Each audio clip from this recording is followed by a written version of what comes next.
Olá, meu nome é Renata e sou do time de marketing da Uruk. No Uruk Talks de hoje, convidamos o Anderson Souza, que é CEO da Arte Fiscal e criador do canal Café Tributário. Sabemos que o planejamento tributário é fundamental para o crescimento e a continuidade das empresas. Por isso, no bate-papo com o Anderson, vamos abordar os principais regimes tributários, a reforma tributária, as vantagens dos regimes especiais para o e-commerce. Tudo para te ajudar a elaborar um planejamento estratégico e garantir o sucesso do seu negócio. Fique com a gente, porque teremos muitas informações importantes. Olá, Anderson, tudo bem? Agradeço você pela parceria e por topar participar do Uruk Talks com a gente. Imagina, eu que agradeço o convite, é um prazer estar aqui e a gente poder dividir um pouquinho desse conhecimento, desse bicho, né, que falam que é o tributário aqui no Brasil, e realmente é, e a gente vai poder aí falar um pouquinho mais sobre isso, sobre estratégias, então estou bem feliz de poder estar aqui com vocês. Anderson, a gente sabe que no Brasil a gente tem alguns tipos de regime tributário, né? Tem o MEI, o simples, o lucro presumido, o lucro real. E muitos empreendedores virtuais, eles começam pelo Simples Nacional. Mas conforme o negócio deles vai crescendo, né? Eles acabam migrando para o outro, para o lucro presumido, para o lucro real. E muitas vezes, às vezes sem conhecer, né? Que existem os regimes especiais para o e-commerce. Com base nisso, conta para a gente como cada um desses regimes funciona e qual que é a diferença entre eles. Legal, excelente pergunta, porque acho que você abordou muito bem na questão inicial aí dos regimes tributários, porque é muito comum, tá? Isso não só no empresário, ali, o cliente final que eu digo, mas também nas contabilidades. É muito comum que a gente siga um degrau. E como que seria esses degraus aí, no caso? Esse é uma escadinha que a gente coloca como é uma obrigação, como se eu tivesse ali um MEI, um simples, o lucro presumido e o lucro real. Então eu vou evoluindo conforme eu vou atingindo o faturamento de cada regime tributário. Até porque os regimes tributários, principalmente do MEI e do Simples Nacional, eles já têm um valor ali um pouco mais limitante para o contribuinte. Então eu fico sempre naquele planejamento, né? Olha, na hora que eu estiver batendo o limite, eu tenho que pensar no novo regime. E para mim, tá, na minha análise ali que eu faço, que eu já estou há 23 anos atuando na área tributária, eu vou falar para você que, para mim, é um dos grandes erros das empresas decidirem o seu regime tributário pelo teu limite de faturamento, pelo valor do faturamento. Para mim, a grande sacada de um empresário é entender que ele pode escolher o regime tributário conforme a sua necessidade. Essa escolha ela é feita anualmente. Então, se você permitir, eu vou até exemplificar de uma forma muito rápida esses regimes tributários para que possa esclarecer como que esses empresários podem escolher os regimes tributários. Porque depois a gente pode falar até de regime tributário, de regime especial, enfim, de estratégia. Vai ficar um pouquinho mais claro para eles. Posso seguir nesse caminho? Claro, pode seguir, Então, Anderson. legal, bacana. Bom, ali no MEI, nós temos um limite de faturamento que o MEI, eu brinco que é o teste do empreendedorismo, né? Olha, eu vou começar ali, entrar na linha empreendedora, eu vou entrar no MEI porque eu não sei o que isso vai dar. E tá tudo bem. Você faturando até 81 mil por ano, tá tudo bem. Você vai começar, você vai testar, você vai saber se realmente é um negócio. Não existe planejamento tributário que a gente fala para o MEI. O MEI é o seguinte, eu começo, testo e começo a empreender de verdade. Esse, para mim, é o jogo do MEI, tá? E legal, quando você não tem a certeza do que você vai fazer, se vai dar certo ou não, estou com uma operação bem enxutinha só para testar, o MEI é uma boa opção. O Simples Nacional, ele é muito parecido com o lucro presumido. Por quê? No Simples Nacional, eu emiti a nota, eu faturei, vendi a mercadoria, eu pago os impostos. No lucro presumido também é assim. Então, quando eu falo de Simples Nacional e lucro presumido, qual é o problema quando eu migro de um para o outro? ICMS. Esse é o problema, tá? Porque quando eu falo de Simples Nacional, eu falo que eu pago uma guia para o governo e todos os impostos estão embutidos dentro daquelas guias. Naquela guia ele faz um split, ó, paga aí os entes. Ou seja, tem o pagamento estadual, tem o pagamento federal, tem o pagamento previdenciário e todos esses tributos eu recolho em uma única guia. O governo vai lá e faz esse split de pagamento aí para o fisco. Agora, a grande questão é que lá no lucro presumido eu já começo a apurar os impostos separadamente. E aí vem a questão do ICMS. Por quê? No lucro real ou no lucro presumido, deixa eu só colocar aqui um detalhezinho aqui, tá? Legal. Já voltei aqui que eu também estou gravando aqui também para depois aproveitar aqui as gravações, né, gente? No lucro real, o grande detalhe que eu tenho aqui é que eu pago os impostos federais sobre o resultado da empresa, ou seja, o efetivo lucro. No lucro presumido, não. O governo fala assim, ó, paga aí sobre o faturamento e a margem que eu vou fazer a presunção é que eu estipulo. Então, ele estipula a margem, como se você tivesse praticado aquela margem, e você vai pagar os impostos sobre a margem do fisco. No lucro real, não. Você tem a responsabilidade de apurar o teu resultado. E aí, como o próprio nome já diz, se você tem lucro, você paga o imposto federal. Se você não tem lucro, você não paga o tributo federal. E aí que vem a grande questão que eu ouço muito na internet a galera falar. Então é muito melhor eu ir para o lucro real. Eu posso escolher? Então eu vou lá no real e eu vou ter prejuízo o tempo todo. Mas não é bem assim. Eu volto a falar lá na parte do presumido e lucro real, porque para efeito estadual, esses dois regimes não têm diferença nenhuma. E quando eu falo para efeito estadual, eu estou falando ICMS. Quando eu estou no Simples Nacional, você vende para todos os estados. Vamos imaginar que você está numa operação aqui em São Paulo. Eu estou em São Paulo, por exemplo.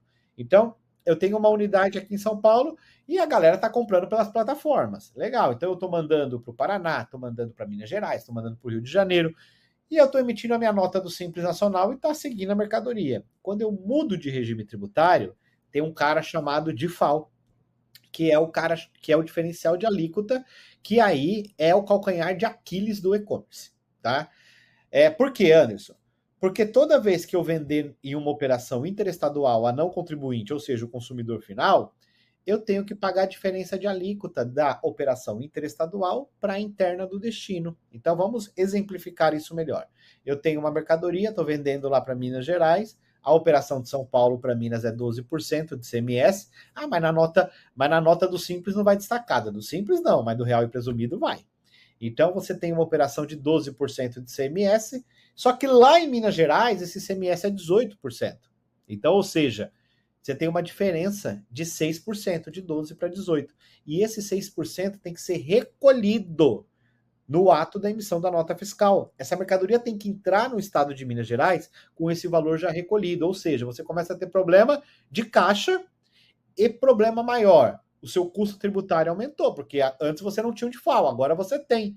E se a mercadoria for importada? Na operação interestadual é 4. Lá dentro de Minas é 18, o DIFAL aumenta, ou seja, a diferença de alíquota passa a ser 14%. Então, esses cuidados eu tenho que tomar. Ah, Anderson, então você está falando para mim que não vale a pena eu ir para o lucro real? Não, não estou falando isso de forma nenhuma. Até porque a margem do e-commerce é baixa. Então, muitas vezes, vale muito a pena estar no real. É que a tua análise tem que mudar. Tem que mudar. O que a gente tem que pensar? Bom, eu estou no Simples Nacional. Qual que é o meu custo tributário? Então eu tenho que somar tudo que eu pago de impostos. Ah, eu pago DAS, eu pago ICMS, substituição tributária na entrada. Ah, eu pago, enfim, tudo que você tiver que pagar, você vai somar lá e você vai falar: o meu custo tributário é esse. Quando você vai fazer um comparativo tributário, que é para definir se eu vou para o Simples, se eu vou no lucro presumido ou se eu vou para o lucro real, eu tenho que entender não por tributo. Eu tenho que pegar, apurar todos os impostos e falar qual o meu custo tributário aqui. E aí eu começo a realizar as estratégias para aliviar aonde eu posso aliviar. Por exemplo, de FAO não existe milagre. Eu só consigo dar solução para efeito de fluxo de caixa, que eu posso até exemplificar daqui a pouco para vocês. Para melhorar o fluxo de caixa, eu consigo ajudar. Agora, eliminar o default não existe. Não existe. E eu vejo muito essa prática no e-commerce que a galera não paga o default. E aí ele não está crescendo, ele está inchando. Por que inchando? Em algum momento o fisco vai vir, vai cobrar, ele não embutiu aquele custo na hora de precificar o produto dele, e aí ele vai ter que pagar isso para o fisco, parcelar, enfim. Ele acabou não tendo margem nenhuma, ele só trocou dinheiro, e às vezes teve até prejuízo na operação. Então, quando a gente vai para um comparativo tributário, eu tenho que falar, beleza, o de FAO eu não consigo mexer, e ele é um custo alto. Mas no PIS e COFINS eu consigo mexer? Consigo. Por exemplo, as taxas do marketplace, eu consigo abater isso de como crédito do lucro real. Ah, outras despesas que eu tenho, aluguel, a do depósito que eu armazeno a mercadoria, eu posso abater isso no lucro real. Então eu não posso comparar, só falar assim de ICMS.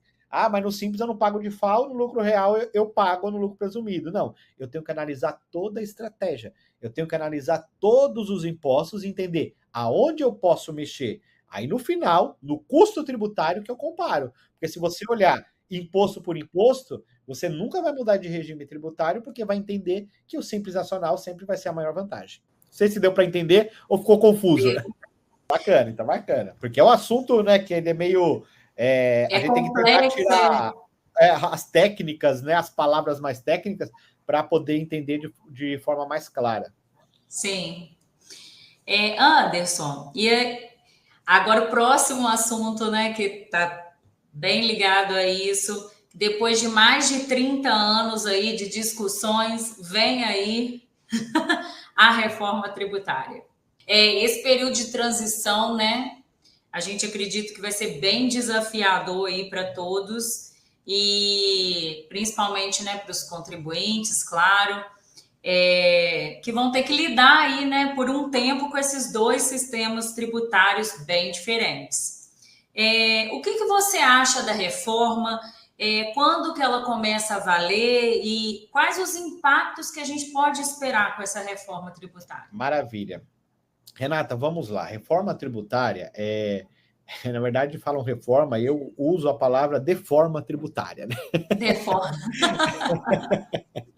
Nós estamos partindo, não é para uma reforma, é uma construção de uma nova legislação, que não tem nada a ver com a legislação atual. Fato, tá?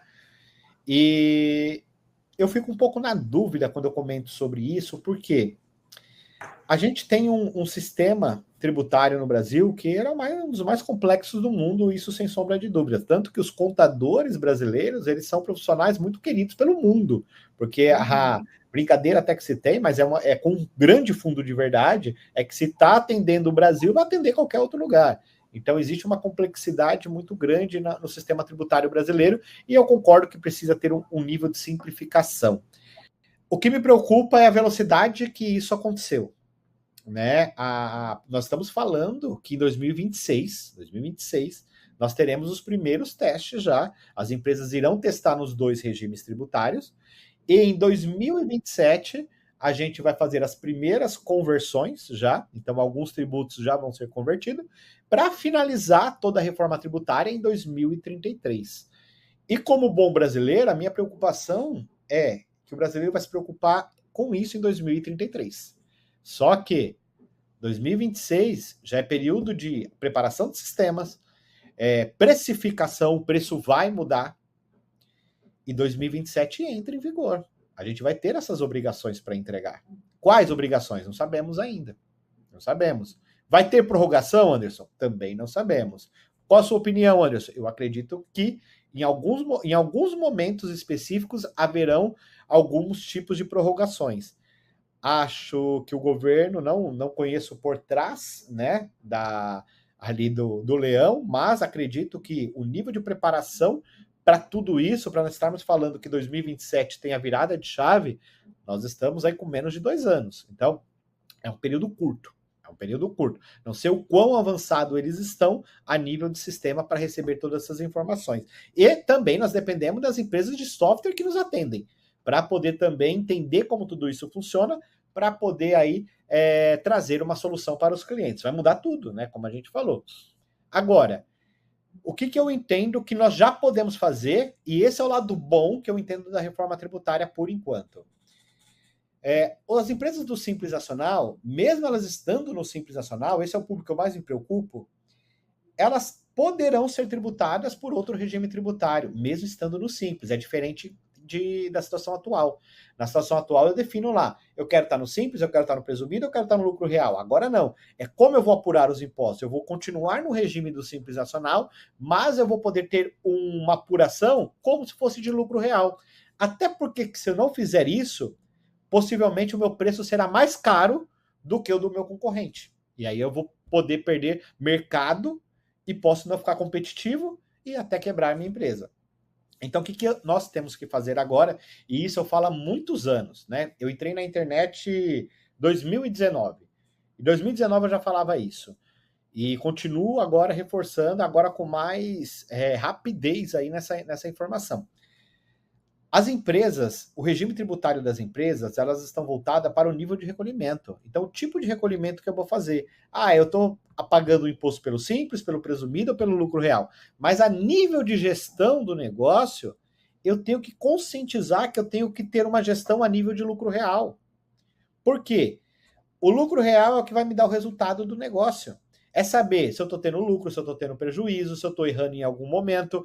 Eu vou ter indicadores de performance, eu posso entender que eu posso entrar com mais velocidade em um determinado produto, eu posso tirar algum produto do meu portfólio. Eu preciso ter esse tipo de análise. E é muito comum as análises serem feitas assim, eu compro por X e vendo por Y. E esquecem das outras despesas. E aí começam a vir outros tipos de problemas, como, por exemplo, pagamento de pessoa física misturada com a pessoa jurídica, falta de controle de estoque, compras de mercadoria sem nota fiscal, emissão, dependendo do tipo, às vezes você vende numa plataforma, mas você vende também no balcão. Do balcão eu vendo sem nota.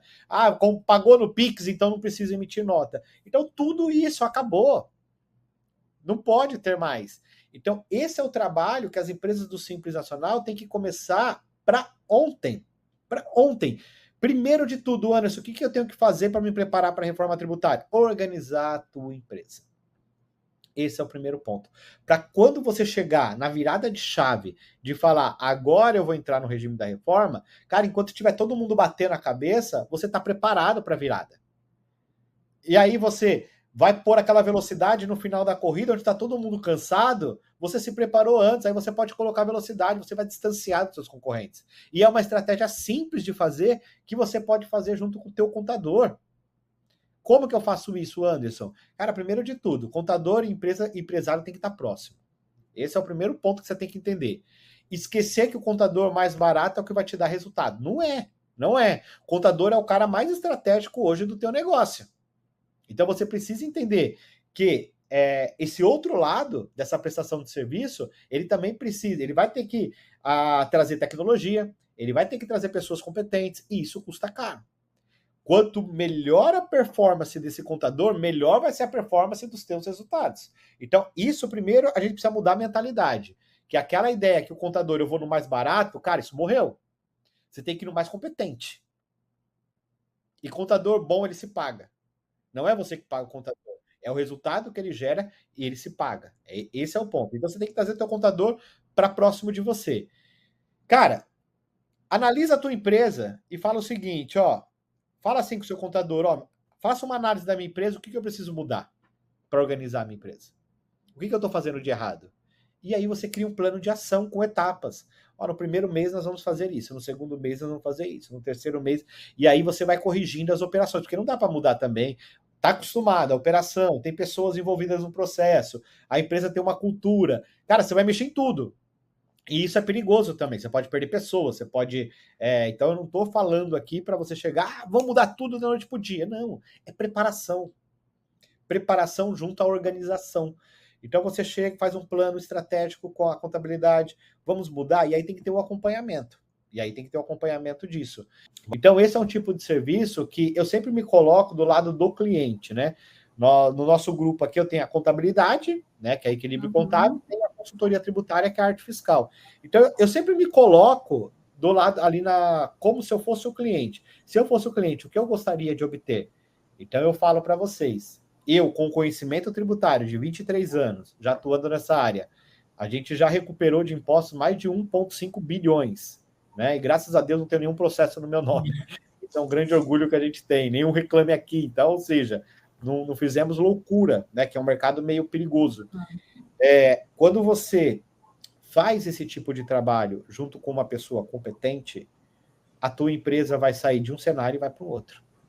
E aí eu vou falar uma coisa para você, o Simples Nacional não vai ser uma opção para você mais, porque você vai crescer de uma certa forma que você vai ter que trabalhar com estratégia, ou você vai se limitar a ficar pequeno.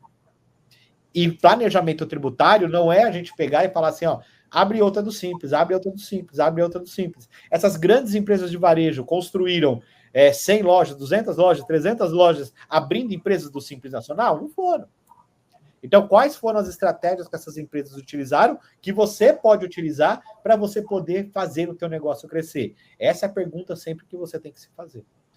E procurar os até a próxima questão está muito ligada a isso, né? A minha próxima dúvida, inclusive, era sobre isso, planejamento tributário. É que isso interfere diretamente, né, no desenvolvimento da empresa ou no declínio da empresa, dependendo se a empresa não se planejar. Então, eu ia pedir, assim, algumas dicas mesmo, que você já até começou aí a falar, para os nossos clientes, né, que estão, assim, com dúvida de como começar a planejar, como fazer um planejamento estratégico que seja bom, efetivo. Legal, muito boa a sua pergunta. E essa é a praia que eu mais gosto da área tributária, porque é uma arquitetura, né? É uma arquitetura que você faz ali, você desenha e depois você tem que construir tudo isso.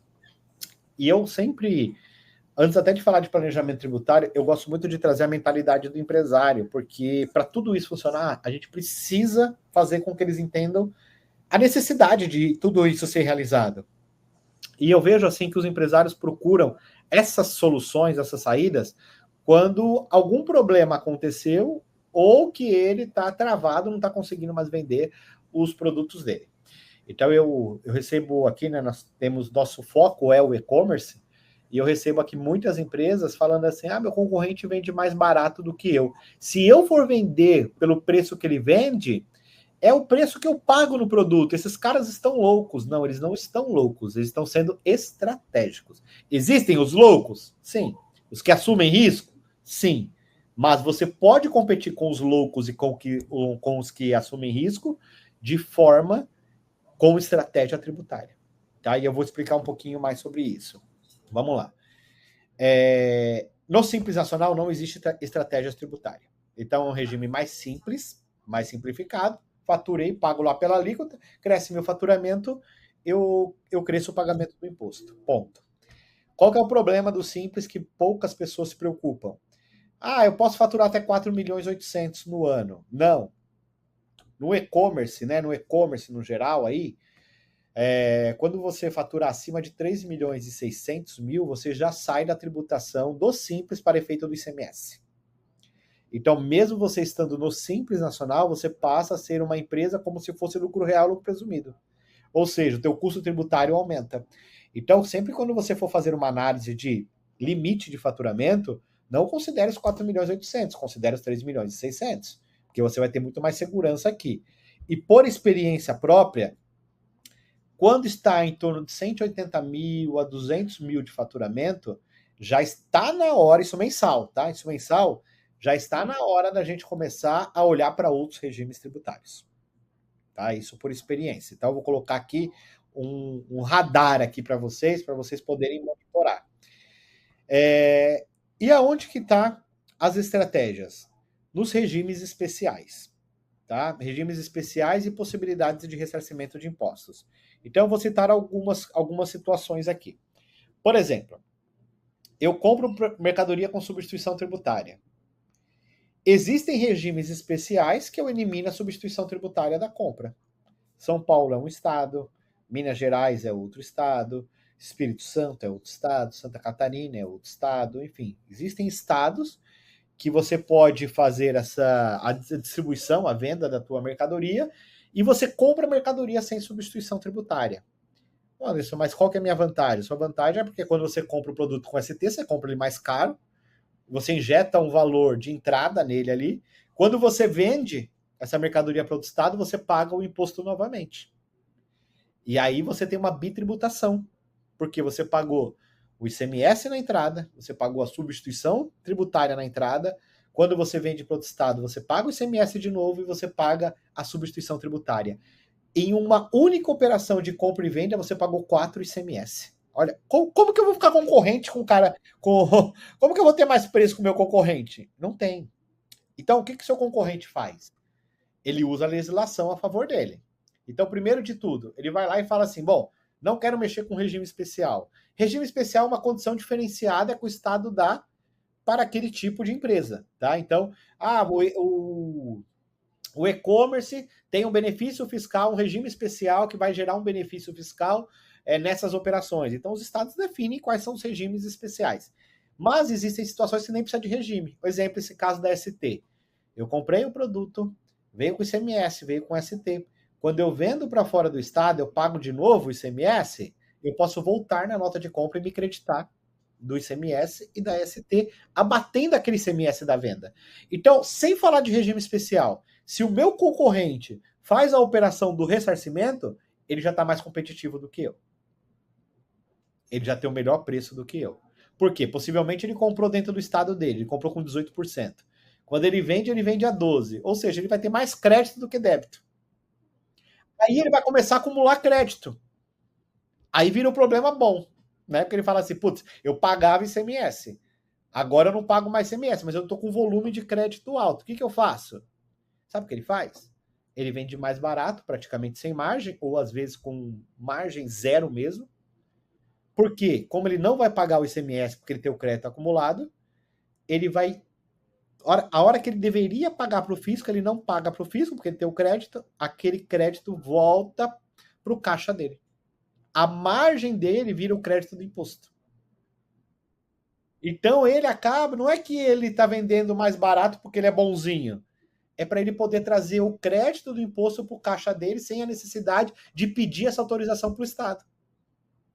Ele faz isso de forma estratégica. A margem dele vira ali, ele pega um produto tributado, então ele fala assim, ó, me dá um produto tributado que eu compro sem... Ó, vou dar um exemplo mais prático. Vamos lá, vou contar um planejamento que eu fiz aqui. Aí fica mais fácil. O problema é que eu falo muito, viu? Então esse é o problema, mas tudo bem. Você vai me cortando aqui, tá?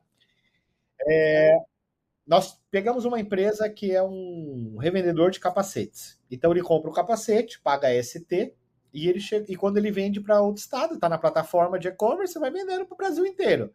E aí todas essas operações, ele está no lucro real, ele paga o ICMS. Legal. Quando ele chegou aqui, ele pagava 40 mil de ICMS por mês. Quando ele chegou, todo o processo que eu faço, eu posso retroagir os últimos 5 anos. Tá? Isso é legislação. Então eu posso recuperar os valores do que eu paguei a mais durante 5 anos. Então, quando ele entrou, a gente fez um processo, lá, já logo no mês, para ele ressarcir a operação do mês. Isso já eliminou os 40 mil do CMS dele da operação. Então, ele comprava com ST, vende para fora do estado. Toda vez que ele vendia para fora do estado, eu voltava na nota de compra e me creditava. Ponto. Isso eliminou o ICMS de venda dele. Aí nós fizemos o trabalho retroativo. Gerou alguns milhões. Se eu me lembro bem de cabeça, foi 2,3 milhões. 2,3 milhões. Cara, ele virou um problema para ele. Ele falou, o que eu faço agora com esses 2,3 milhões? Vou pedir para o fisco? Nunca vou receber esse valor? O que eu faço agora? Vamos pesquisar uma mercadoria que não tenha substituição tributária e você vai vender com uma margem zero. Pegamos a roupa, as vestimentas dos motoqueiros, macacões, aquelas coisas todas, não tem substituição tributária. Aplicamos, vendeu com margem zero. Os 2,3 milhões está virando caixa para ele. Porque ao invés, ele está destacando, porque está vendendo muito, então ele está vendendo interesse estadual, ele está vendendo. Só que ele não está pagando o fisco, ele está consumindo crédito. E como ele embute esse valor no preço dele, isso voltou como na margem dele. Então, essa é uma estratégia que eu não dependo do governo e pode criar para você poder trazer resultado para o teu negócio. Essa é uma situação. Agora a gente vai para regime especial. São Paulo, por exemplo, eu entro com regime especial para o e-commerce, e não é simples tirar em São Paulo, tá? Eu tentei por diversas vezes. Agora, no final do ano, que nós conseguimos o êxito do primeiro cliente, aí nós entendemos como que funciona o jogo aqui em São Paulo. E não é por ilegalidade, não estou falando aqui de ilegalidade. Não. Existe a forma de você pedir, existe a forma de você apresentar isso para o fisco. E a gente errou muito, mas foram esses erros que fez a gente agora conseguir eliminar a ST da compra. Então, nós entendemos qual que é o caminho. Então, esse é um regime especial. São Paulo é o regime especial mais complexo que tem, é difícil tirar, tá? Os outros estados já são bem mais simples de você tirar. Você pede, eles dão. Minas Gerais era até mais rápido, mas agora eles estão ali com imbróglio ali, que eles estão demorando um pouquinho mais. Está demorando de 90 a 120 dias ali, facilmente. Mas o que acontece com esse regime especial? Vamos pegar o caso de Minas, que para mim é um dos mais vantajosos, tá? Por que é mais vantajoso? A logística está próxima de São Paulo, que tem uma questão logística aí muito boa. Então eu posso ter as operações minha aqui e posso ter operação lá. Então eu abro uma filial lá. Legal. Abro, tem que ter estrutura, tudo mais. Você tem que ter estrutura ou você pode colocar dentro de um terminal logístico também, né? Que te dê endereço fiscal, não tem problema nenhum. A mercadoria tem que estar lá, isso é fato. Por isso que eu falo que às vezes São Paulo é interessante, Minas é interessante. Porque eu tenho um cliente que ele recebe a mercadoria e ele vai transportando essa mercadoria para Minas Gerais, fazendo nota fiscal de transferência. Desde que o produto não tenha ST aqui em São Paulo, vale a pena, tá? Senão já tem que comprar direto por lá. Senão vai pagar ST em São Paulo, vai transferir. Aí não faz sentido. Eu estando lá em Minas, quando eu vendo dentro do estado de Minas, eu pago 6% de ICMS. Quando eu vendo em operação interestadual, eu pago 2,3% do ICMS. Então, se eu pego um cara que ele está com regime especial em Minas Gerais e que ele está pagando 2,3% de ICMS na operação interestadual e não está pagando a substituição tributária na entrada da mercadoria, quando eu pego alguém que vai competir com ele, que está em São Paulo, pagando a ST, pagando os 4 impostos, que não faz ressarcimento, nunca esse cara de São Paulo vai conseguir concorrer com o cara que está lá em Minas. Esse cara tem melhor fluxo de caixa, ele tem menos pagamento de impostos. E aí vem uma questão que é muito interessante, que isso é pouco falado. É um assunto que chama subvenção de investimento. Anotem isso. Subvenção de investimentos, galera. O que é isso? O benefício fiscal concedido pelo Estado, desde que você não distribua esse valor aos sócios, né, que você reintegre isso, esse capital, esse valor dentro da operação, onde você vai gerar mais emprego, você vai melhorar a economia local, isso pode ser deduzido, toda essa economia estadual que foi gerada, pode ser deduzido da base de cálculo do IRPJ e contribuição social, se você estiver no lucro real. E isso é uma estratégia. Por quê? Porque essa despesa não é um desembolso de caixa. É uma despesa concedida pelo fisco que ela não tem desembolso. Então é aí que está a questão. Se eu estou no lucro real, e no lucro real eu só pago os impostos se eu tiver lucro, eu estou num estado que tem regime especial, que me concede eu pegar a economia desse regime e abater como se fosse uma despesa minha da base de cálculo do IRPJ, eu deixo de pagar o IRPJ e contribuição social também. Então eu reduzo o meu ICMS e reduzo automaticamente o IRPJ e contribuição social. A partir desse momento, provavelmente, eu vou estar muito mais competitivo do que o cara que está no Simples Nacional. Olha a jornada que nós tivemos que fazer para chegar até aqui. Ficou claro? Ficou claro. Ainda mais com os exemplos, ficou bem claro, deu para entender. E assim, complexo, né? A minha próxima dúvida tem até muita relação, você já até deu uma pincelada já, que é os regimes, né? Tem alguns estados que possuem um regime especial para o e-commerce, né? E aí eu ia te perguntar qual você considera o melhor para o e-commerce? Então, qual desses regimes você considera o melhor? Eu gosto muito do regime de Minas pela estrutura que se tem lá. Eu gosto por estar próximo de São Paulo, a questão logística da questão. Eu gosto do Espírito Santo também. O Espírito Santo tem até chama Compete, né? Lá no Espírito Santo, esse regime especial. E ele até é menor a alíquota do ICMS do que de Minas Gerais. Então nós estamos falando que em Minas Gerais nós estamos falando de 2,3%, lá no Espírito Santo nós estamos falando de 1,1%. Então é menor ainda, né? Mas aí tem a questão logística, né? Que daí você está num estado onde é diferente, a questão logística. Às vezes a pessoa, o profissional do e-commerce, eu vou abrir um pouquinho mais. Acho que é isso, acho que esse é o ponto. Eu tô até pensando aqui como que eu vou trazer isso para não achar que é o Anderson está defendendo o Minas porque está próximo de São Paulo, ele é de São Paulo. Não é isso a questão. A questão é o seguinte, quem não está acostumado a ter uma unidade em outro estado, que vai ser gerenciada por outras pessoas, que o teu estoque, que é o teu patrimônio, vai estar na mão de outras pessoas, eles têm muita dificuldade de aceitar esse tipo de planejamento. Porque eu preciso olhar o meu estoque, vai que me roubem, vai que acontece alguma coisa, vai que eu perco, eu preciso, porque o meu maior patrimônio é o meu estoque. Então, quando eu falo de Minas e a galera está aqui em São Paulo, porque a maioria dos e-commerce que eu peguei até hoje estão aqui em São Paulo, eles se sentem mais confortáveis de ter um estado onde eles podem ir a qualquer momento. Eu vou até de carro aqui, 2 horinhas, eu cheguei lá. Ponto. Mas esse é um dilema que tem que ser quebrado. Porque hoje você tem formas de controlar isso sem a necessidade de você estar o tempo todo. Até na tua empresa mesmo, você não fica lá dentro do estoque. Então, o mesmo controle que você tem que ter, que você tem hoje, aqui você vai ter que ter lá. O que eu entendo é que você tem que avaliar quais as estruturas que as plataformas te dão nesses estados. A efeito de coleta, a efeito de... para poder ter agilidade ali da mercadoria. E outro ponto importante. Um erro muito grande que acontece no e-commerce, e isso para mim é grave e é um problema sério. A galera costuma usar uma conta e emitir a nota por diversas empresas. Então elas usam uma conta fixa lá e elas emitem notas por diversas empresas. E os estados estão cobrando isso. Os estados estão cobrando isso. Falando, ó, pelas tuas vendas na plataforma, você estourou o Simples Nacional. Ah, não, mas eu separei aqui em 3 empresas do Simples Nacional. Tá errado, vai ser autuado. Vai ser autuado. Vai ser autuado porque você está vendendo por uma empresa e entregando pela outra sem as operações de notas fiscais. Então, isso não pode acontecer. Então, a gente precisa ainda de um modelo educacional para a galera no empreendedorismo do e-commerce, para entender que é mais fácil lidar com uma situação onde eu vou colocar minha mercadoria em outro estado, eu contrato um terminal logístico da minha confiança, ou eu alugo um lugar lá,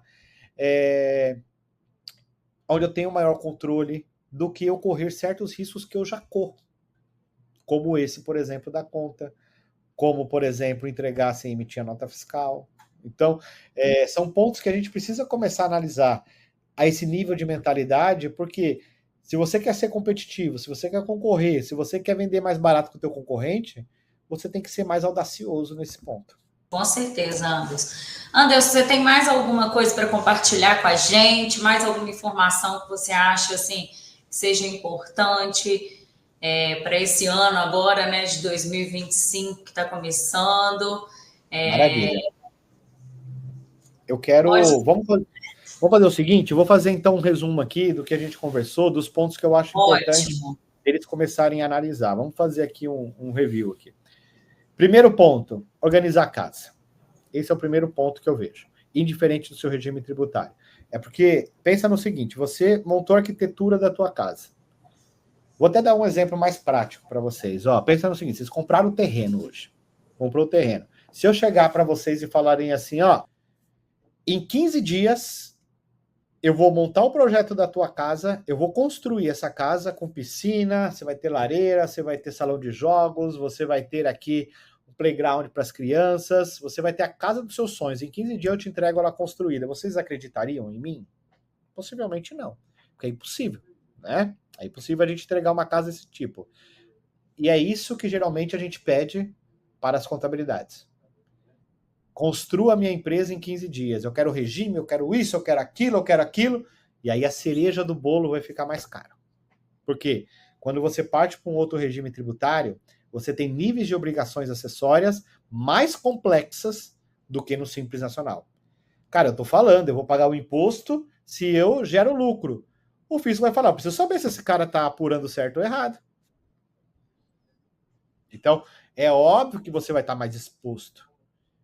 Então, você tem que fazer a primeira organização. Não se muda de regime que vai chegar no final do ano, é hora de você decidir. Não é isso. Você tem que começar a preparação agora, para quando você chegar no final do ano, você ter condição de projetar a tua empresa para o ano seguinte, com base nas informações que aconteceram naquele ano, e aí, com base na tua projeção, definir o melhor regime tributário. Você vai evoluir 80% se você fizer isso. Esse é o primeiro ponto. Você fazendo isso, você vai estar pronto para a virada da reforma tributária. Esse é o segundo ponto. Terceiro ponto, você deve mapear os regimes estaduais, aí os regimes especiais dos estados, e entendendo se faz sentido para o teu negócio ou não. Entenda, tudo que você pagou indevido, e talvez você não saiba que você pagou indevido, você pode voltar esse dinheiro para o teu caixa dos últimos 5 anos. Eu canso de pegar empresas de autopeças aqui, por exemplo, que quando eu olho no DAS dela, lá tá pagando PIS e COFINS.